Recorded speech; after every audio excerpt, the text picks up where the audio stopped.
welcome to Santa Cruz Art League podcast. My name is Anetta. I'm Grace. We're back at the theater. Nobody told us we couldn't. And let us know how you're feeling about the change of locations. I hope you like it. But most importantly, we have a really fun episode for you. Today we are going to talk about the opening of and the closing of the show that we had. Some open calls that you can submit your art to, or ways to contribute. We also are going to talk about writing about your art, which is an incredibly important subject. And we're going to talk about history, we're going to talk about AI. So I hope you contribute with your opinions in the comments, and please stay tuned. Yeah, this is a discussion, so I'd love to hear from you. Absolutely. All right, let's get into it. Episode 7, my friends. Yeah, lucky number 7. We've made it so far. I hope you are enjoying it. We're having a good time. And this week we brought you some delicious updates. Yeah. Let's maybe get started with the opening. Yes, okay. So I've got some little fun facts for you guys about the opening that we had for Future Forward last Friday from 2 to 4 p.m., which is a really strange time for a reception, but we got 93 people through our gallery. A lot of the artists who were in the show, but also a lot of their friends or people who just had heard about it and thought it was cool, which I always love to hear. Yeah, and also Anetta was there too. Yeah, it was such a good time. We were just talking, a lot of people who were helping to install the artwork were pitching in with their input, a lot of artists talking about their art, and it was just such a good, fun time. Yeah, definitely. It was really great to see a lot of the artists. The gentleman who did the interactive sketchbook, Dolly Zhang, was there. And I remember there was this like older woman in a pink cardigan with hearts on it, and then her pants had the like little kiss marks on it. Wonderful. But she was telling me that Dolly is her trainer and that she's a power lifter. And I was like, this is so cool. What an interesting time. Wow. Yeah. And you, by the way, oh no, we already, by the time this comes out, unfortunately, the Future Forward will be already closed, but we told you, we did tell you last week. So going forward, just stay up to date with the newsletter and with these video format updates, but you will have a chance to check out Metamorphosis. Yes. So actually, next up is going to be Transmutation. Right. Sorry. And then Metamorphosis. I know the names of the shows are a little similar, which is funny to me because they were arrived at independently, but I think there's just been like a little bit of parallel thinking recently with like growth and change and the future and all that fun stuff. So the intern show is up next. They're actually having the drop-off for the artworks on Saturday. They had 100 submissions of artworks, which is crazy. Last year was our first year doing this program with the History of Art and Visual Culture Department with the UC, and we got like 11 submissions. It was really scary, but we were able to make do with, like, we invited some local artists from the community, so there was like student work and then also work by community artists that like went together as part of the theme. But this year they had 100 submissions. I think they accepted about 50 of them. So the interns, and then we have a guest artist juror who Angela Gleason is a member of the community. She's taught at Cabrillo for a really long time, and so she has experience jurying for student art shows, but also we're able to kind of borrow some of her clout so that the students participating in the show will get something on their CV. So she came in with them on Monday, and they went through all of their submissions, and they sounded really excited about it. So I can't wait to see what we get. And in other news, there's still an open call for the 94th Landscape Yes, show. yes, the 94th Annual. 94th Annual California Landscape Show. It's a bit of a title, but It's statewide. yes, it's statewide. It's one of my favorite shows. I feel like, especially now that we have a bunch of pop-up shows leading up to our landscape show, it's like in my head, I know once I make it to the landscape show, I can breathe easy a little bit. But it's such an incredible show. We have so many super skilled artists. Our juror this year is Kim Lordier. She is a pastel artist, which I'm extra excited about because all of our jurors, as long as I've worked here, have been like oil painters, and really cool. But I'm excited to see some awesome pastel work. I think that she's gonna get a little show, or her work is gonna be shown kind of in our spotlight gallery, our lobby area. So it's something to look forward to. And then if you are a landscape artist, definitely submit your work. $35 to submit if you're a member and $40 if you're not a member, but I'd encourage you to become a member if you are not. And I have a question for you, Grace. Yes. So I've checked the guidelines and the materials are watercolor, oil, pastels, and mixed medium. And because I'm a contemporary artist, again, I've always, when people ask me what kind of art do you make, I wish it was a watercolor painting of an ocean because it would make my life so simple. Because I just paint ocean, which is so beautiful and touching and moving, but that's just not what my work is. Should we encourage people to submit their work if it's not like a traditional, maybe, I medium, would say yes. but it is a landscape?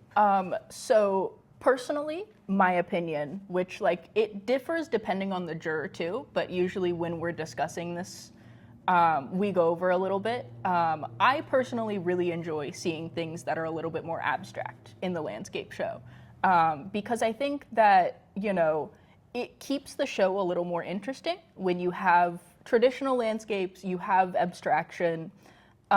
Because this show is historic and it's been going on for so long, our mediums that we accept are a little bit more limited, just to, you know, honor the foundation of this show. But that doesn't mean that there isn't room for experimentation. That doesn't mean that there isn't room for abstraction. I'm even wanting to bring up maybe in the future if we can accept fiber arts into it too. Because I think that, you know, as much as I want to honor the tradition of the landscape show, and I know that it would be hard to open it up to any kind of digital media, but we have a photography specific show and we have shows that are specific to whatever medium. We're also planning a fiber art show. I want to say next year, so that's something to look forward to. So I'm big on honoring different mediums and different forms of expression, because for this show specifically, I can't open up the mediums as much as I would like to. I would definitely say that, you know, if you're a contemporary artist, you know, even if your landscape isn't like the traditional, you know, maybe it's not plein air, or maybe it doesn't look like the landscapes that they have in, I don't know, galleries, historic galleries, I would still say submit it. You know, it's interesting and it creates a dialogue of, you know, what is a landscape. I think that we've been doing this for so long that if you want to turn the idea of landscapes on its head, you know, I'm here to encourage that. I think that that's one of the best things about art is, you know, you can be doing something that's like tried and true and be excellent at it, and you can also be like different and, you know, cheeky. Challenging the traditional norms. Challenging the norms. And I think all of those things are equally important. And so being able to honor that in one show, I think would be really cool. Awesome. So, well, I hope some of your questions are answered, and if not, please feel free to reach out, admin@scal.org. Send me an email, we read those. And we'll talk. But I was curious just because it would feel, I wouldn't want to feel like an odd duck with just one of the pieces standing out, but I also feel like that would be putting your foot into the door of the future, and where preserving tradition but also letting the new blood in. Totally. And there have been in the past, I've, you know, I wouldn't say that they're a majority of the pieces that we get, but we do get some abstract landscapes in there too. And things that, you know, like we've gotten like cityscapes too, as opposed to like traditional nature scenes, which I always appreciate. because I'm personally a fiend for like field sketchbooks, and when people go and do art in like cafes and drawing structures and architecture, I think is really cool. So really, like, whatever a landscape means to you, I feel like I would encourage you to submit it. There's almost always going to be a little bit of discretion for the juror, because they're the expert. We bring this person in because they have been, doing this, like they're a master of their craft. And so giving them the freedom to curate the show how they see fit is really important.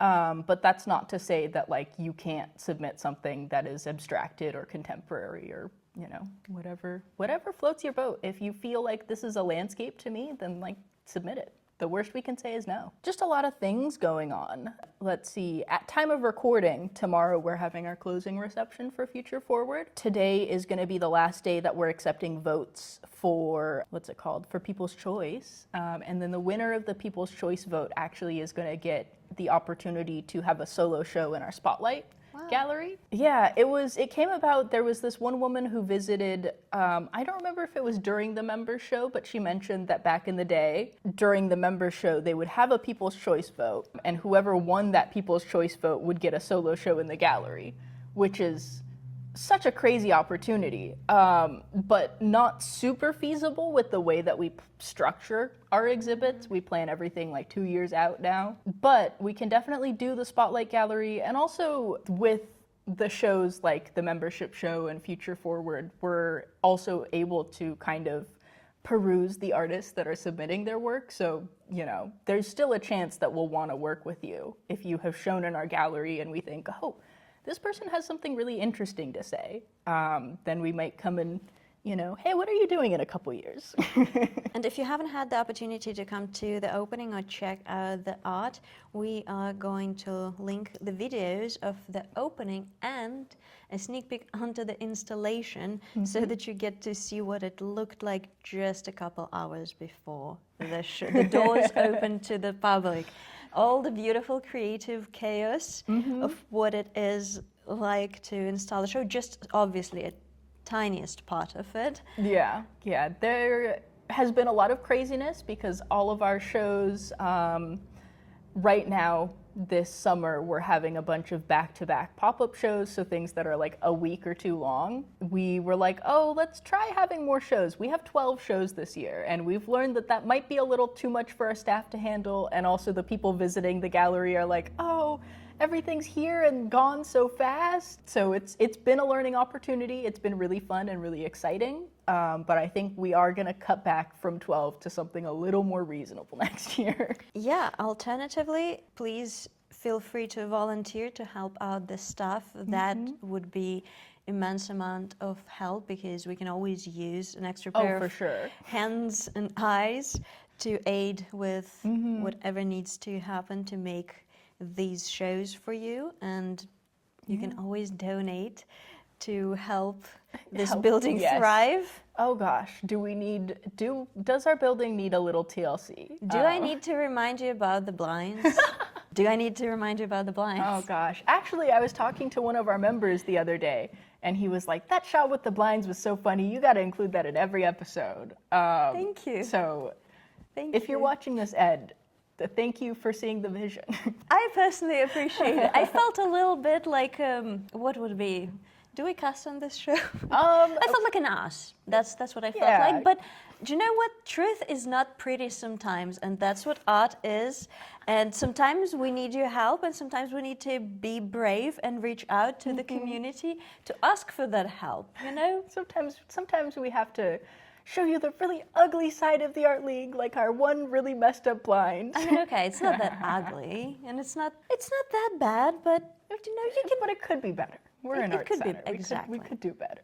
And we're doing our best, and you can be a part of it, obviously, if you want to participate. Honestly, it's all about the community. And if you are, by any chance, just sitting at home and watching this and wishing you were having this conversation with us, or if you feel like you have something to weigh in or contribute, please reach out, because that's what changes lives. Yeah, definitely. I think that a lot of the decisions that we've made creatively as an organization have come from community input. I remember a couple of years ago, I received an email because we were doing a mailing campaign to encourage people to sign up for memberships again. And we had a woman mention that she was a fiber artist and she didn't feel very represented. You know, at the time, what we had for fiber artists, I think, was just that you could submit to be in the members show, and you know, and we'll take your donation for luck of the draw, but that was kind of all that I had at the time. But during our meetings as a staff, we were able to kind of workshop and talk about that, and Heejin actually was in contact with a textile artist, and she was like, well, I really want this person to curate a show that's just textile art. And so, you know, thanks to input from our community, thanks to people, you know, caring enough to tell us that they didn't feel represented or what they wanted to see more of, we were able to make a decision that hopefully will, you know, be able to better represent people and the diverse, you know, mediums that people work in. And then also for this show too, for Future Forward, I made sure that we sent in our call for art to the Textile Art Guild specifically because it's open to any medium, and being able to represent all the different mediums that people work with, I think, is really important. So, and I feel like that's what makes a well-curated show sometimes, definitely, is the different mediums and the different styles and different approaches to art. Yeah. Because that's when you get to be in one hole, in one room, in one gallery, and be immersed in such varied mediums, and that just tickles your brain as an artist. I feel like in a specifically different way, even if you don't work with like yourself with fiber art, or it's very creatively inspiring. I think that, you know, it's important to do both. Like we have a photography specific show, we have a landscape specific show, so you get to see variations within the medium, and then but with shows like this where it's open to any medium, you get to see variations on a theme or a point of view with all the different mediums. So you get both ends of the spectrum. You get like controlled chaos and controlled chaos, I don't know, both. But all mediums welcome. And going back to something we mentioned in the very beginning when we just started, if your medium is writing, please reach out. Yeah, we actually have had a few user submitted, I keep saying user submitted, it's member submitted stories. Like we have a blog section of our website. If you are somebody who has an art piece in the show, or if you're working on something and you just want to like send us what you wrote about it, I'm happy to put that in our newsletter or on our website. What we're able to do here is, you know, elevate people's voices. And if you have something to say and you're just looking for a platform, like that's what we're here for. And it doesn't cost us anything to put your writing in our newsletter or on our blog, which is why I'm like extra encourage you to do that, because, you know, I don't have to reconcile with the higher ups later on being like, I've been spending so much time on this thing. I'm just like, they sent me a thing and I put it on our newsletter and everybody loved it. Oh, and those news, talking about writing, can I mention that I've joined a writers group called The Writing Room, led by one of my favorite contemporary authors, Anne Lamott. And it's just so beautiful to see how different it is to be in the group of writers and then being in the group of artists. And by the time this comes out, we've already held our June critique group, because it will be first Tuesday of the month, so it would be on the 3rd. We held our critique group. If you missed next month, put it in your calendar, don't miss. 6:30 every first Tuesday of the month. We're gonna see you here at the Art League for our critique group. It's a good time. We can come talk about your art, show and tell. Yeah, my favorite. Absolutely. And the writers group also has a critique group, but for writing. And because I'm so deeply interested in writing about my art as well as making my art, having this approach and seeing so many similarities, feeling how important it is to be with creative people, to be in the community, because I don't know about you, but I am so deeply introverted. So deeply introverted. I don't know if that comes across because we're sitting here chatting. Yeah, it's a lot easier to talk to a camera. Yes. But yeah, I feel like I have to have a reason to be socializing in order to be able to like do a good job at socializing. That's funny.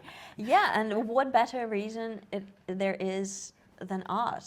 I can't think of any better reason, honestly. Reach out, be in the community, write, make art, join our critique groups. It's an extremely good time. Yeah. And What's it like being in a writers group? I will admit that my writing stinks. I can write an email, and that's about it. Yes, you can. It's very different, and you know, one of the interesting things I've noticed about myself, because yesterday we had a session with the Penguin House editor. Oh, very cool. Incredible. What the heck? It's a very, very fascinating group of I people feel like that I want to be a fly on the wall in this. There's so much value in everything that happens within a writing room. And I've noticed that I'm much more critical about writing than I am about art. And that honestly shocked me. It internally, because I didn't know that about myself. That I'm much more critical about what people write rather than the visual expression. Oh, very interesting. I come from a family of smartasses, I guess is what you would call them. They're very, very into proper punctual grammar and, you know, all that fun stuff. Also, I was friends with a lot of nerds who are like, stop saying like, and, you know, I still say like a lot. I have a very thick California accent. But yeah, I feel like with writing, because all of the rules of it are like crammed into your head since you're little, it's like a lot easier maybe to be critical of writing because the mistakes, you know, they're clear. Whereas art, I think the emphasis is on it being nebulous and like you can't really pin it down. So it's a little easier to articulate your criticisms of writing, I think, in my opinion. I didn't think about it from that angle. That's a very interesting approach. Because it's like you can tell what's wrong because like ever since, I don't know, probably the 3rd grade, somebody has been telling you like, you know, I don't know, I before E and like comma stuff and, you know, don't double space after your sentences. So like it can be a little easier to like pick out those things. Interesting. Well, I was raised on immense amounts of Russian literature. So I do have deep intrinsic appreciation for literary arts. By no means I am any good at it on that level. I feel like, you know, taste and skill are 2 different things. That's a good point. Like everybody has immaculate taste, but then like your skill is like always trying to catch up to that. But also like your taste grows with your skill growing too. So maybe it's a little easier to be a critic than it is a creative. Yes. But And I feel like also with a piece of art, like in our critique groups, it's almost like a finished product. Even if it's not finished, but that's it, that's the product. With a critique group at the writers' room, you're most likely reading like 500 words. Yeah. So reading like a page. And it's so hard because a lot of the time it can be taken out of context. Or I'm like, I don't understand what's happening. Why are you saying this? And it can be related to something that's going to come up later or came up earlier. yeah, because you can't like read a whole book during your critique group. Yes. That is not feasible. Yes, and I feel like that made me much more critical because then when the editor was having a conversation with the author, I'm like, well, now that makes sense that you're saying that. Or like all the critiques that the editor had were so incredibly well put. Well, that is not shocking. Yeah, but it's their job. Yes. But it was fascinating how different mediums convey the author's idea because in our critique groups, when we present an art piece that by itself says something, and it is inevitably tied to our previous work, to our past work, And that does add context and dimension, because like, for example, if you knew my previous pieces, you can make the correlation with like, oh, I see how this is the continuation of the process and you adding to the topic, but it's not necessary. It's not obligatory to have that Your kind work of can knowledge. usually stand on its own. Yes. Although I've seen people bring in series before too. Interesting. I know, I was thinking about too, like the amount of time commitment that you would have to do like a writer's critique group, because like, do you read all of the stuff beforehand, or do you guys like take a moment to read stuff before critiquing it?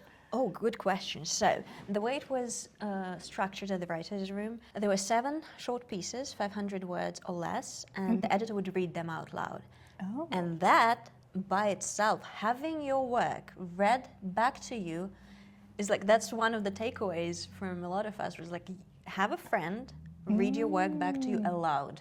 Interesting. And that could be a first step of like, because you get to reflect. In all of the writing stuff that I've had to do, I've heard that too, not necessarily having somebody else read it to you, but I will often read my stuff out loud. Usually I will have somebody in my vicinity and I'll be like, hey, I'm gonna read this out loud, and like, you don't really have to listen, but it's helpful that you're here and I'm reading it to you, because then I'll be reading something and go, oh, that doesn't make sense, and like I can fix it. So reading your stuff out loud is good, but having somebody else read your stuff out loud, that's interesting. And that by itself, because you get to witness if they kind of stutter or stumble on a sentence, and if they do it over and over. There was a couple of sentences when you're like, oh, this doesn't flow right. If an experienced editor who literally does this for a living continues to stumble over the same structure, probably that structure is not working. And the only way for you to discover that, because you wrote it, it makes flows sense for to you. Yes. And when someone else reads that back to you. But that is so terrifying. Yeah, I bet. It's so terrifying. Oh, I can't stand it when people watch me write. I didn't learn to read or write English until like the 7th grade. And I don't sound like I didn't learn how to read or write English until the 7th grade. So people would just kind of assume that I was stupid, which, like, you know, maybe a little bit, but not that dumb. And so, like, anytime I'm typing something or writing something and somebody's behind me, I'm like, please don't mess up, please don't mess up. It's not, I'm sorry you had to experience that. That's just, I feel like if you speak multiple languages, you should get a pass. And that's probably an unpopular opinion, because we both right, but I don't sound languages. like I speak another language, or that I didn't know how to read or write English, because, you know, my dad played NPR constantly when I was growing up. So, like, you know, I know some words, I have the best words. So people would be like, you can convey what you're thinking in words most of the time. Like, why do you spell things wrong like 3 different ways in one sentence? And I'm like, I'm learning. Well, you know, I feel like a lot of the time with practice, you get to discover things about yourself. Like, I've discovered that I have like a specific type of dyslexia, despite being absolutely literate and writing grammatically correctly. If someone does a freaking spelling bee, my brain short circuits. So if you Spelling out loud is hard. If you spell letter by letter, I would not be able to put it together in my brain. Oh, interesting. Yeah. So if you want to hide some information from me, just spell it, and something happens. It's definitely a physiological process where my brain is not able to comprehend. Like, I would have to spell it myself to understand what you're saying. And that's like a disability or something. I bet your parents loved that, though. I remember when, like, my little brother was a little kid, and we'd be like, okay, I think it's time for BED, because if somebody said bed, then he would, you know, throw a fit. So. Oh, well, you know, it puts me in awkward positions sometimes when it's just like, oh, you hide it from your dog. And I'm like, well, I also have no idea what you just said. You know, you're just spelling something. Well, I'm not a dog, but okay. Yeah, right?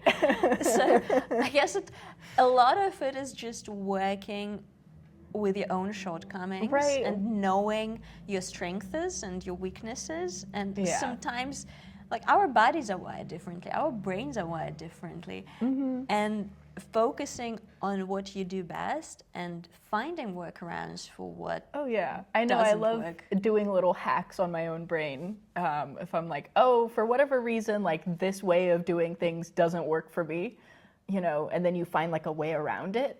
It makes me feel so smart. Oh, absolutely. Like, I love listening to audiobooks. Audiobooks are great. I love audiobooks. I discovered a way to learn history, easy way. If you have particular interest in history and you're not really well versed on what happened, like in certain historical time periods, or which ruler came after which. It's so hard to remember. And it's important. I personally think it is important. Yeah, totally. What I recommend is finding a book about the interests that you have and find like a historic biography about it. But it has to really, truly interest you.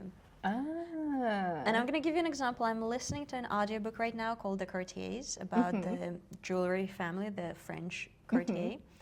And it's incredible. I was like, well, I wish I learned history that way, because it goes to all the historic references, like to Napoleon Bonaparte, then the Tsars, and Right. because it's such a historic old jewelry house, and the history is inevitably interwoven. Of course. with I mean, it. because, you know, politics affects art and artisans, and, you know, if you're making jewelry, then you're working with probably the upper echelon of society, and that's pretty politically active, And especially back then. Oh yeah, So- and the fact that he was from a working class family and got to Yeah. where he is, and like the 3 sons that he had, it's incredible. So if you Yeah. have a special interest, find a well-written book that goes in meticulously detailed way through its origins, and I feel like that would help you a lot to learn about it. Yeah, I had a really big like contemporary Chinese history kick when I used to work at an antique store that specialized in Chinese and Asian antiques. Shen's Gallery, they're great. If you want any kind of cool things, just check them out. April's the best. You know, I was getting to look at these like historic pieces, just kind of think about like what context that they were made in, you know, and so actually, what I did, because I got a very dense book by the author Yang Zhisheng. He used to be part of the CCP, the Chinese Communist Party, and so he had access to a lot of the stats and data that the layperson wouldn't. And so he did this huge amount of investigative work on the Great Leap Forward and the ensuing famine in like 1958. And then he also did one, which I'm still struggling through, about the Cultural Revolution. But both of those had a really huge impact on the Chinese antique market as we know today. I actually got the book, like the physical copy and the audiobook, because it was such a dense read, so I would like switch back and forth just to like keep it a little interesting. Yeah, very interesting stuff. I could probably go all day, but I will save you that trauma. That's a good tip, by the way. I've done that before with, especially if there's a lot of historical references, having physical book and audio book and reading it simultaneously. What helped me just cement it in to the back of my brain. Yeah, these are dense reads. I've had to do them like multiple times. I've had to read it a couple times because he collects personal accounts, he collects statistics, he does like kind of a play-by-play of what happened. So it's just a really comprehensive look at such historically significant times, and then that paired with like working at the antique store and being able to see physically the condition of some of the pieces that we had. Like I remember talking to April, and she was saying that it's really difficult to find antique Chinese cabinets and stuff that still have the metal on it, because usually during tough times the scrap metal is like the first thing to go. And also during the Great Leap Forward there was an emphasis on metal production, and a lot of people, if they couldn't get to a mine to produce metal, then what you just pick up whatever scraps you have to put into the pile because they're trying to get a certain quota. And so like you can see physically the like fingerprints of what these pieces have been through. So if you have that historical context and you also have the pieces in front of you, you can kind of be like, oh, like this is what this thing has survived to get here today. I get to connect people with cool antiques. That was a really fun job. Oh, yeah. Yeah. And I feel like it all ties back to art being like this time machine I know. that preserves craftsmanship, because Right. if you distill it down, art in a lot of ways is about craftsmanship, because you are using tools, be so paint or chisel or Right. ceramics. It's taken the entirety of human history to develop the tools that you're working with and like the craft that you're doing, but also you're being inspired by contemporary, you know, socioeconomic, political stuff. So that's imbued into your work also, but then like if the work itself is really old, then it's been affected by the material conditions of its existence to get to this point. So it's like, there's just so many layers and art is so cool. And I feel like we're at a really cool point. I mean, it can be viewed as a scary point, especially with AI, and it trying to take away the human part, which I think, ironically, that will make human-made art more valuable. And also, I want to push back on the idea that like AI wants to overtake people, because like AI doesn't want anything. It's literally just a program. I'm much more worried about the repercussions of the decisions that people are making about AI, rather than like AI becoming sentient and taking us over. Because like realistically, we're just not there yet. But like I feel like the real danger is undercutting and replacing the real work and quality work that people can and have been putting in, to go for this like cheap alternative that's just going to kind of give you a knockoff of all the limited things that it's seen. So And the question is whether it's cheap, because we do not know the ramifications the This is climate true. will pay and Yeah. our planet will pay. right, currently it's monetarily cheaper to outsource things to AI, but I don't know that that's always going to be the case. Also, if you're a young artist, I really feel like you need to be careful with your use of AI, because, you know, they talk about how whatever craft you do, you need to put in your 1,000 hours of work to get to a certain point. But if you're outsourcing that, like the grunt work that you could be doing yourself to AI, you're not going to develop that skill in the same way. You know, some of our older members here have been copywriters and graphic designers and art directors. And so like they have that skill. And so when they use AI, I feel like it's a little different from if I were to just have it do all of my like taglines and copy and stuff that I need. My take on all of it is I want robots. I want Robots robots are helping good. me. But I want robots to do my dishes, to do my laundry, To do my taxes? that would be nice. Yeah. To clean my cat's litter box, fantastic. Highly. If you don't have a litter robot for a cat, life-changing. Totally. Awesome. That's what I want my robots to do. I Right. don't want my robots to make art for me. I want my robots to do all of Yeah, I'm this like, minute that's work the fun part. so like, that I can make art. Yeah, right. It's like it's just interesting times, and I feel like excited and skeptical at the same time. You know, I'm excited to see what possibilities that there are. Like they're talking about having AI being able to detect cancer, which is like stuff that would take a bunch of people a ton of time to like sift through all of the medical data to be able to effectively do that sort of thing. Like that's a wonderful use for AI. But I feel a little sad when it's like, oh, you know, this article needs like a little graphic, and instead of like paying some artist who could really use it to do any of your, you know, art that you might need for your magazine, they're like, oh, I'll just put it into, I don't know, what are they called? OpenAI or all that fun stuff. ChatGPT, generate. I mean, like, you lose an important touch. Yes, and that whole thought was brought to me because I saw a video created by AI. And it's like, oh, soon we're not going to need film because AI is going to make all of it. And no, not really. I don't think so. I don't think so. I feel like, if we didn't need film, then we wouldn't have film. But like clearly we have it because people have stories that are worth sharing and everybody else is interested to hear them. So why would you take the person out of that? And there's still people, like I have friends who are driven to make their own like small movie productions, having friends involved in it and writing scripts and having fun with that. And I don't see how that will be taken away. Yeah. I think that, there's positives and negatives to it, and nobody knows the future. But maybe, you can get a little peek into the future at our exhibit. That's up until Saturday. Nice. Always bringing things back around. Yeah, we do.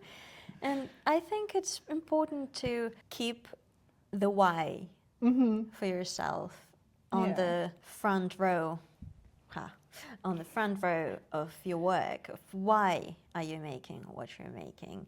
And for most of us, it's because we can't not make art. It's because we wanna. Yeah. Why would you have somebody else do that for you? I want to make art, And if you have something to say it. And thank goodness for places like this where where we provide the community and the space and the walls to display your art and gather and talk about it. And that's what it is about. Yeah, it's about human connection, and I think that you can't really outsource that, And not to say that like I'm anti AI art. I just think that like we have to be careful in how we're using it, because one of the things that I've learned being in the arts is that you can never say never. There's always at least, I have to leave the door a little bit open because I've been proven wrong and I probably will be in the future. So as much as I want to poo-poo it right now because there is some very real harm being done, like, Ecologically? It would be nice to have a planet that's habitable, but yeah, I don't know, maybe I'm asking too much. That's a morbid topic, Jesus.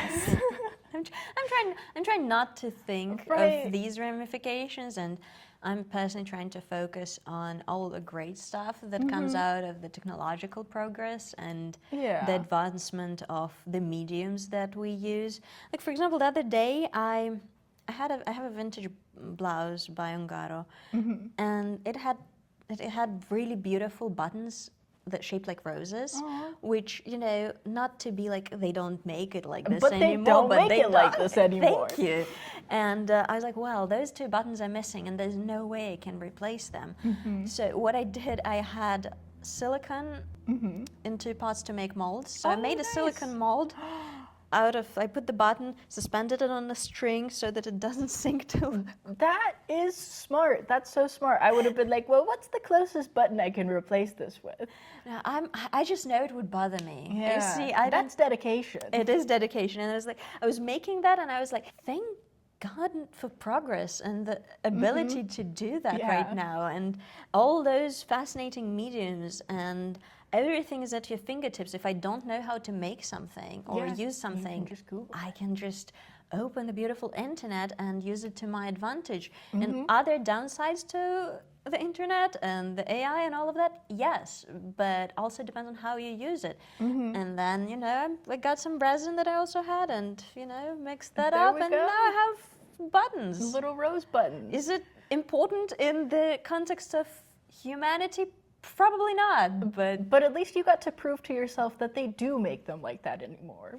You make them. Thank you.